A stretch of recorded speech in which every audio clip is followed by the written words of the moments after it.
Vince, what's been going on with families here at Lake Point? So first and foremost with families, we have new staffing dedicated to our kids and families. Amber, Kennedy have been hired to work with the kids, and obviously Henry is now working with the students. So great to have them on board. And part of the Ask and Imagine generosity, you've seen the update that we've had in the Next Gen Wing. I think back to when I was a kid. I didn't like going to church. It was boring. I didn't get much out of it. And we had the weekly Sunday morning battle with my mom to get me to go to church.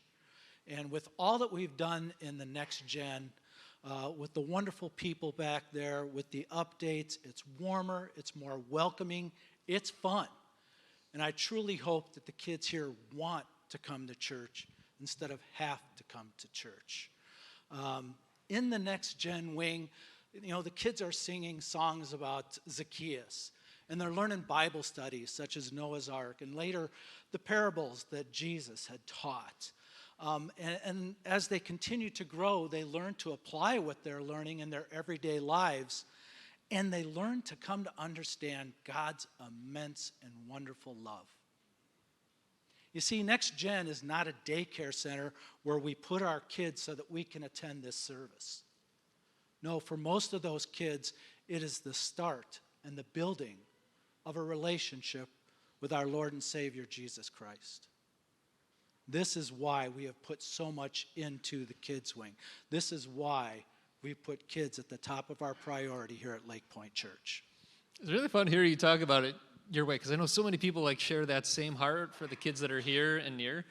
And what's also happened with Ask and Imagine is that heart for kids has spilled to kids that are far. So we have been taking $24,000 per year out of Ask and Imagine in our church and sending it to an orphanage in Peru to improve their infrastructure, where now that orphanage, which barely was doing well with holding 9 orphans, is now up to 16 orphan girls. And for me, the thought of that financial investment, just to know 7 little girls get a home who didn't have one otherwise, I'd do it all over again just for that. That means a lot to me. Yeah, so in year 2, we're going back to Peru. The dates have been set, July 10th through the 19th. Thank you.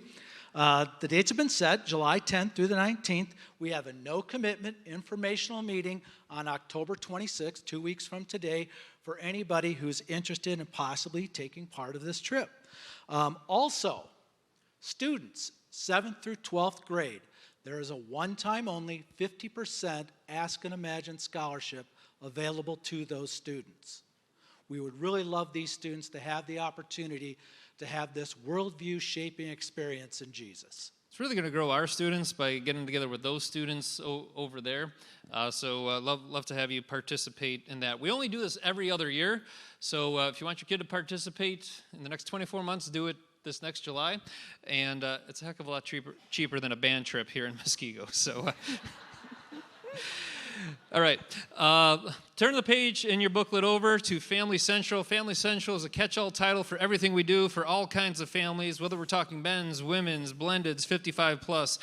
We did over 20 events this past year, 20 gatherings for some kind of family demographic here at Lake Point Church and our local community. What was kind of fun is for every gathering we have, for every 4 people gathered, 3 are from Lake Point and 1 is not connected to Lake Point. And that's a huge win for us. And as we go into year 2, as we've led something, learned something, we're now going to revise something. And Cammie's going to kind of give us the vision of how we can be a little more focused with those family central relationships and also get to the point where the ratio becomes more like 50-50 of church families and local community families. It's just families, and we'd love to get it there too.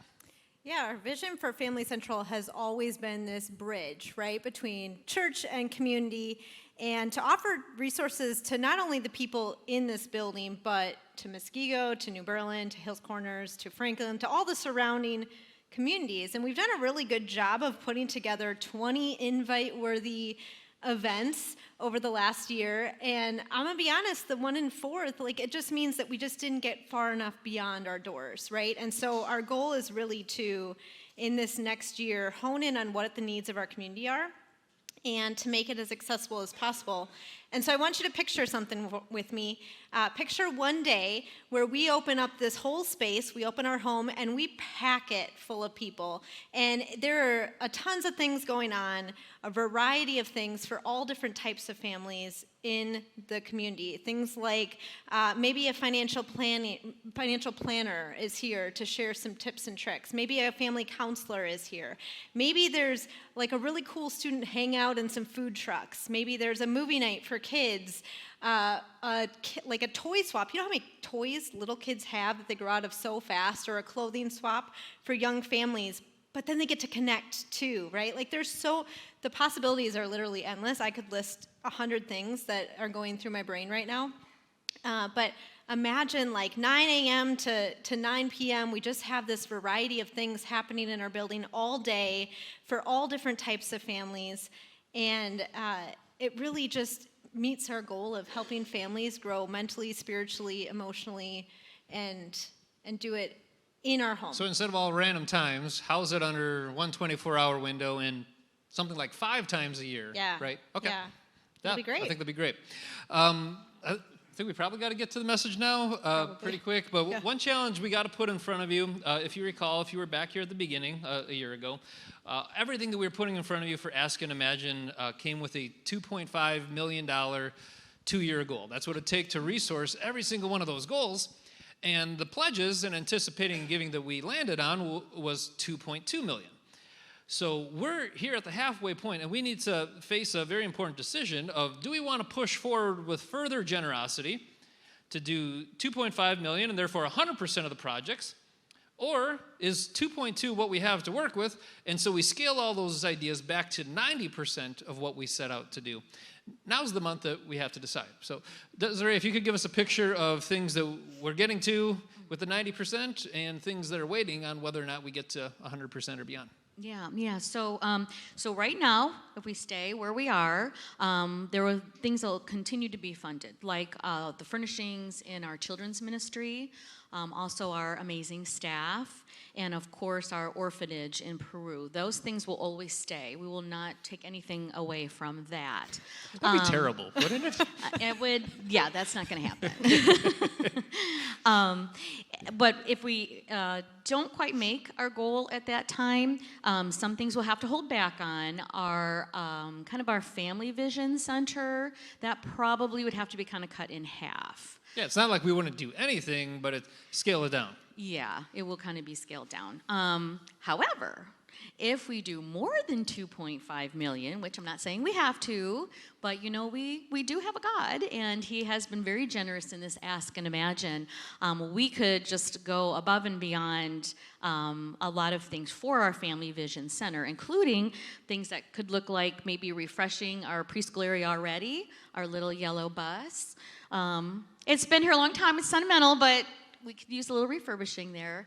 Or, I mean, imagine a full-scale to-the-ceiling play area for our children. This is kind of a little... Like, don't get them too excited. I don't even this is want to just know a what that thing concept. costs. Yeah, Right no, there. I'm dreaming this. This is the need it. dream. So not exactly, but it just depends on the funds and what we can come up with. And at that time, I think we're trying to show you there is a range of what could happen. I think we start there. Yeah. Good. We will do something with a playground. Yes. But kind of picture like the cherry on the top of Ask and Imagine of whatever the extra dollars are that we have on hand. Then that becomes like month 24 of, oh, this is how cool we can make the playground.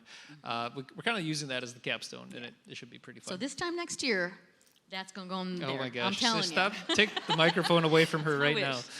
All right. Last thing before we move on. All of you got one of these commitment cards under your chair. If you could take that out, I'll just explain how that works. If you could take a peek at it. There are 3 blanks that you could possibly fill in here. First one is start a new commitment of blank. So if you're new to Lake Point Church, I'm not talking like new in the last 4 to 6 weeks. You still don't know where you are or what you're doing. More like, I've been here for a year, 9 months, 6 months, 3 months, and like this is my church.